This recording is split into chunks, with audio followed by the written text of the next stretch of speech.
مقصود یہ دونوں کا ایک ہی سوال ہے کہ اگر سحری کے وقت آنکھ نہ کھلے اور اذان ہو جائے تو کتنے وقت تک روزے کی نیت کر سکتے ہیں، اور کیا دوران اذان کچھ کھایا جا سکتا ہے؟ رمضان کی اذان کا جو مؤذن ہے انہیں خیال رکھنا چاہیے کہ وہ ایسے وقت پہ اذان دیں جب وقت روزہ بند کرنے کا ہو۔ ٹھیک ہے، تو بعض مؤذن ان کی عادت ہوتی ہے وہ 10-15 منٹ پہلے دے دیتے ہیں۔ اچھا، بعض جو ہیں وہ کبھی ایسا بھی ہوتا ہے کہ روزے کا وقت گزر گیا اور وہ 15-20 منٹ بعد جا کر انہوں نے اذان دی۔ صحیح، یہ عجیب تماشا ہے۔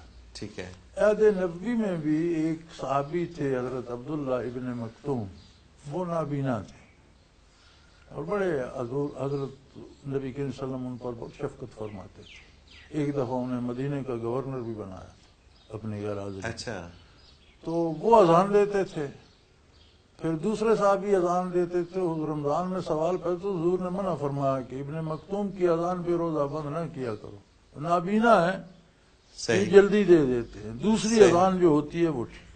اچھا، اگر تو اذان روزے کے وقت پر ہو کہ سفیدی اور سحری کیا رات کی سیاہی سے انداز حتی یتبین الخیط الابیض من الخیط الاسود من الفجر، مشرق کو دیکھیں رات کی سیاہی اوپر اٹھ رہی ہو اور نیچے سے صبح کی روشنی آ رہی ہے اور آسمان جو ہے اس پر ایک سفید لکیر بن جاتی ہے۔ ٹھیک ہے، یہ سیاہی اوپر جا رہی ہے، سفیدی چھا گئی تو پھر تو صبح ہو گئی۔ ٹھیک ہے، سفیدی نمودار ہو رہی ہے تو ایک خط ابیض سفید خط سفید لائن بن جاتی ہے اس صحیح، پر افق پر۔ صحیح، اگر وہ سفید لائن ظاہر ہو جائے تو آپ کھا پی نہیں سکتے۔